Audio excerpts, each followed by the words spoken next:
Selamat siang, kami dari kelompok 2 yang beranggotakan Liani, Liana, Stevin, Selvia akan mempresentasikan mengenai liabilitas. Kepemilikan dan teori entitas. Pada bagian ini, terdapat dua teori, yaitu teori kepemilikan dan teori entitas. Teori kepemilikan didasarkan pada gagasan bahwa pemilik adalah pusat perhatian. Sebaliknya, teori entitas mengusulkan bahwa bisnis adalah entitas yang terpisah dan akuntansi mencatat transaksi entitas. Teori hak milik. Kepemilikan mewakili kekayaan bersih bisnis dan dapat dipresentasikan dalam persamaan akuntansi yaitu P sama dengan A minus L, di mana kepemilikan atau entitas pemilik sama dengan aset dikurangi kewajiban. P mewakili kekayaan bersih pemilik bisnis. Aset milik pemilik dan kewajiban adalah kewajiban pemilik. Dalam hal ini, kita dapat melihat bahwa tujuan akuntansi adalah untuk menentukan kekayaan bersih pemilik. Akun pendapatan dan beban adalah akun pembantu dari P yang dipilih sementara untuk tujuan penentuan keuntungan pemiliknya. Pendapatan adalah peningkatan kepemilikan, biaya adalah penurunan milik. Vetter menjelaskan teori entry ganda didasarkan pada gagasan bahwa akun pengeluaran dan pendapatan memiliki karakteristik aljabar yang sama dengan kekayaan bersih, yaitu akun yang cenderung meningkatkan kekayaan bersih ditingkatkan dengan kredit. Akun yang cenderung menurunkan kekayaan bersih ditangani dalam urutan terbalik. Oleh karena itu, laba bersih adalah peningkatan kekayaan pemilik dari operasi bisnis selama periode tertentu. Jika ini yang diwakili oleh pendapatan, maka itu harus mencakup semua aspek yang mempengaruhi perubahan kekayaan pemilik pada periode tertentu. Dengan demikian, perubahan kekayaan bersih berasal dari aktivitas yang menghasilkan pendapatan serta perubahan nilai aset. Teori entitas. Teori entitas dirumuskan sebagai tanggapan atas kekurangan kepemilikan pandangan tentang status hukum yang terpisah dari suatu perusahaan.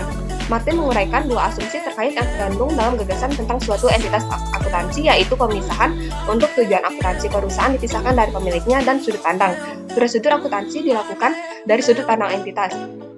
Meskipun teori entitas sangat cocok untuk akuntansi perusahaan, para pendukung percaya bahwa teori ini dapat diterapkan pada perusahaan perseorangan, kemitraan, dan bahkan organisasi nirlaba dengan menyediakan yaitu akun dan transaksi diklasifikasikan dan dianalisis dari sudut pandang entitas sebagai unit operasi, dan prinsip dan prosedur akuntansi tidak dirumuskan dalam kepentingan tunggal seperti kepemilikan. Secara umum, dari perspektif akuntansi, entitas dapat didefinisikan sebagai kepentingan ekonomi, apapun yang keberadaannya terpisah dari pemiliknya.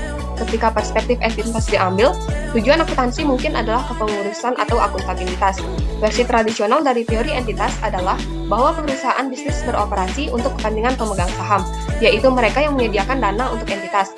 Oleh karena itu, entitas harus melaporkan kepada pemegang saham status dan konsekuensi dari investasi mereka. Di bawah teori entitas, fokus persamaan akuntansi adalah aset dan ekuitas.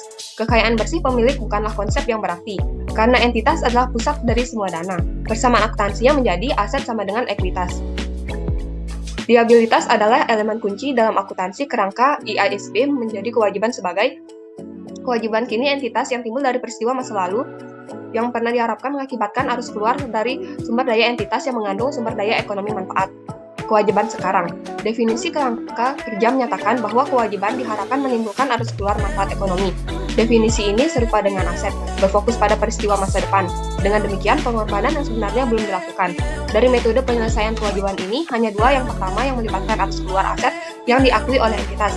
Misalnya, utang usaha akan diselesaikan dengan uang tunai, sementara kewajiban untuk pendapatan diterima di muka diselesaikan dengan penyediaan barang atau jasa. Selanjutnya yaitu past transaction, persyaratan bahwa suatu kewajiban harus merupakan hasil dari peristiwa masa lalu, memastikan bahwa hanya kewajiban sekarang yang dicatat, dan bukan kewajiban masa depan. Ketika sebuah perusahaan memesan dengan pemasok untuk membeli persediaan, aturan saat ini menetapkan bahwa tidak ada sampai barang diterima atau sampai hak milik. Oleh karena itu, peristiwa lampau dalam hal ini adalah penerimaan barang, bukan penempatan pesanan. Liability recognition, latar belakang jenis aturan untuk menentukan apakah liabilitas tersebut harus diakui, mirip dengan yang diterapkan pada pengakuan aset, yaitu ketergantungan pada hukum, penentuan substansi ekonomis peristiwa tersebut, kemampuan mengukur nilai kewajiban, penggunaan prinsip konservatisme. Meskipun kewajiban adil dan konstruktif tercakup dalam definisi kewajiban, sebagian besar setiap hari ditentukan berdasarkan apakah ada tuntutan hukum terhadap entitas yang harus dipenuhinya. IASB Framework. Kerangka IASB memberikan panduan dan kaitannya dengan pengakuan elemen neraca dan laporan laba rugi.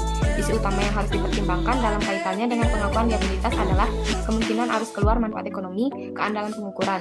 Pengukuran yang andal adalah pengukuran yang bebas dari kesalahan material dan bias.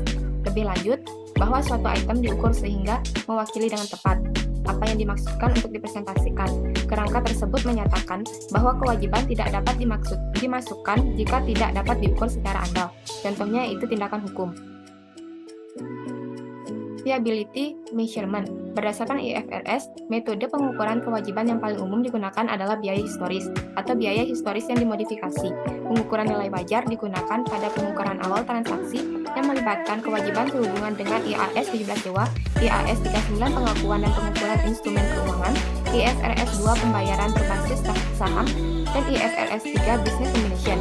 Definisi nilai wajar dalam standar IAS 17 paragraf 4. Jumlah di mana suatu aset dapat dipertukarkan atau suatu liabilitas diselesaikan antara pihak-pihak yang berpengetahuan dan berkeinginan dalam suatu transaksi yang wajar. Dengan demikian, liabilitas yang timbul dari sewa pembiayaan diakui pada awal sewa berdasarkan nilai wajar sewa atau nilai kini dari pembayaran sewa minimum jika lebih rendah. Pada tahun-tahun berikutnya, liabilitas diukur berdasarkan metode biaya perolehan diamortisasi, yaitu biaya liabilitas pada awal disesuaikan setiap tahun untuk mencerminkan estimasi nilai kini. Employee Benefit Pension Plans. Dana pensiun adalah badan hukum berpisah dari perusahaan pemberi kerja. Program pensiun dapat bersifat iuran atau non-iuran. Untuk dana manfaat, pasti jumlah yang harus dibayarkan kepada karyawan setidaknya sebagian merupakan fungsi dari gaji akhir atau rata-rata karyawan. Dana pensiun dapat didanai penuh, didanai sebagian, atau tidak didanai. Manfaat pensiun adalah bentuk kompensasi yang ditangguhkan yang ditawarkan oleh perusahaan sebagian imbalan atas jasa karyawan yang telah memilih, baik secara implisit maupun eksplisit.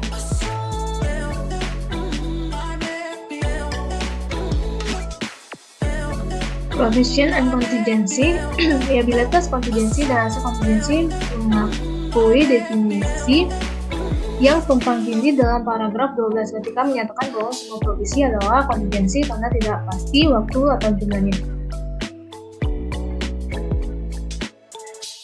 IAS 37 atau AASB 137 paragraf 10 mendefinisikan kewajiban kontingensi sebagai yang pertama kemungkinan kewajiban yang timbul dari peristiwa masa lalu dan yang keberadaannya akan timbul dikonfirmasi hanya dengan terjadi atau tidak terjadi satu atau lebih peristiwa masa depan yang tidak pasti yang tidak sepenuhnya berada dalam kendali entitas. Atau yang kedua, kewajiban kini yang timbul dari peristiwa masa lalu tetapi tidak diakui karena tidak mungkin terjadi arus keluar sumber daya yang mengandung manfaat ekonomi akan diminta untuk menyelesaikan kewajiban, atau jumlah kewajiban tidak dapat diukur dengan keandalan yang memadai.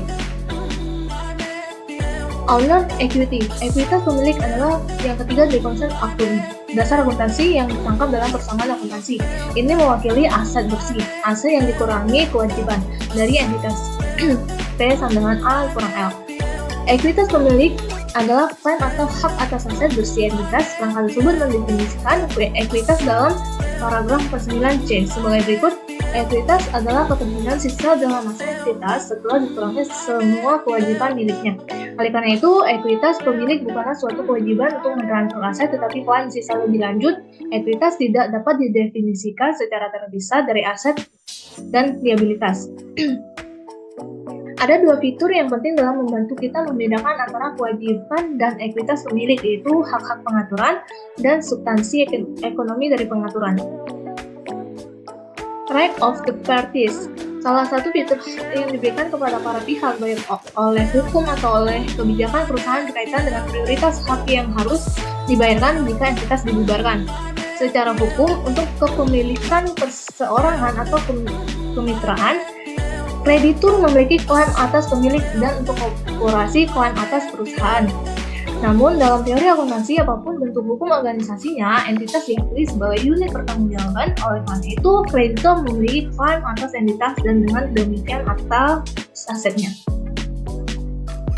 Kreditur memiliki hak-hak sebagai berikut. Yang pertama, penyelesaian klaim mereka pada tanggal tertentu melalui pengalihan aset. Yang kedua, prioritas atas pemilik dalam menyelesaikan klaim karena jika terjadi likuidasi, perhatikan bahwa klaim kreditur terbatas pada jumlah tertentu yang dapat bervariasi dari waktu ke waktu sesuai dengan ketentuan perjanjian. Ekonomi substansi, liabilitas merupakan ekuitas merupakan klaim terhadap entitas. Semua pihak yang memiliki klaim terhadap entitas menanggung risiko kerugian. Namun karena adanya klaim kreditur sebelumnya, risiko mereka lebih kecil dibandingkan dengan risiko pemilik.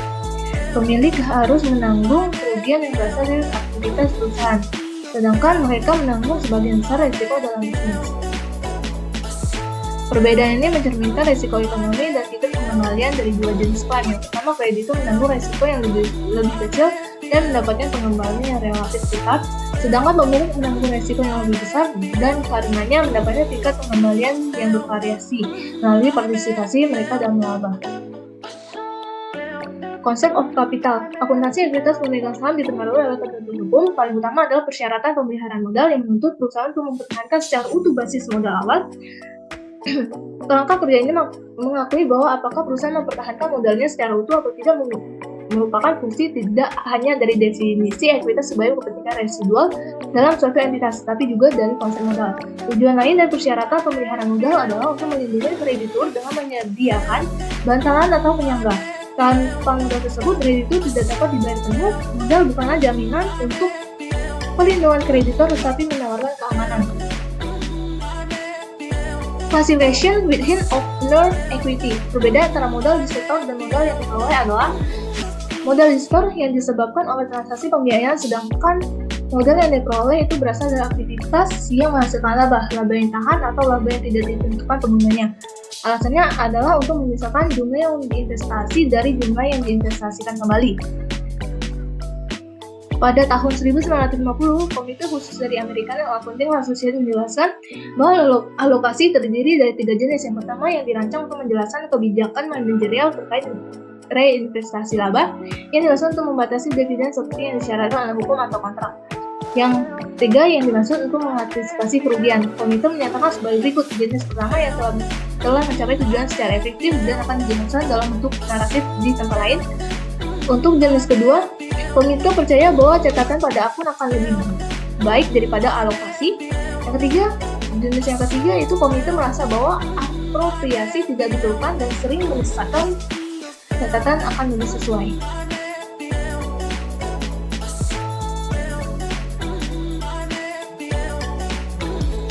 Selanjutnya adalah perbedaan hutang versus ekuitas. Saham yang diterbitkan kepada investor merupakan bagian dari ekuitas, dan bahwa pinjaman dari kreditur merupakan kewajiban. Pengklasifikasian instrumen keuangan sebagai liabilitas atau ekuitas memiliki dampak lebih lanjut. Klasifikasi instrumen keuangan sebagai liabilitas atau ekuitas memiliki dampak di luar neraca karena klasifikasi tersebut menentukan apakah bunga, dividen, kerugian atau keuntungan yang terkait dengan instrumen tersebut diakui sebagai pendapatan atau beban dalam menghitung laba bersih, atau apakah diperlakukan sebagai distribusi dari keuntungan yang dihitung. Tujuan membedakan antara ekuitas pemilik dan kewajiban adalah untuk meningkatkan kegunaan informasi untuk pengambilan keputusan. Kemudian, penyelesaian hutang. Hutang dapat diselesaikan dengan cara selain pembayaran langsung atau pemberian jasa kepada kreditur. Kewajiban misalnya dapat dimaafkan oleh kreditur sehingga membebaskan kreditur dari pengorbanan di masa depan. IAS 32 atau AASB 132 menguraikan saling hapus aset dan liabilitas keuangan. Situasi yang dihadapinya disebut sebagai penunjukan hutang dan pelunasan hutang atau pencabutan substansi. Employee share. IASB telah memutuskan untuk memperlakukan remunerasi berbasis saham sebagai beban. Di IFRS 2, pembayaran berbasis saham membedakan antara pembayaran berbasis saham yang diselesaikan secara tunai dan yang diselesaikan dengan ekuitas. Pendekatan saat ini dalam IFRS 2 mengarah pada perlakuan yang berbeda untuk perubahan nilai wajar yang terkait dengan rencana penyelesaian ekuitas dibandingkan dengan rencana penyelesaian tunai. Nilai wajar transaksi dalam rencana penyelesaian ekuitas ditentukan pada tanggal pemberian dan perubahan selanjutnya diabaikan. Namun, transaksi yang diklasifikasikan sebagai liabilitas berdasarkan program penyelesaian tunai disesuaikan dengan nilai wajar pada setiap tanggal neraca, dengan keuntungan dan kerugian termasuk dalam pendapatan. Masalah untuk auditor. Kelengkapan kewajiban yang diakui di neraca dan mengungkapkan catatan tentang kontingensi dan kewajiban lainnya merupakan masalah utama bagi auditor. Mereka diminta untuk mengumpulkan bukti bahwa hutang mustahak, akrual, dan kewajiban lainnya, termasuk semua jumlah yang terhutang oleh entitas kepada pihak lain.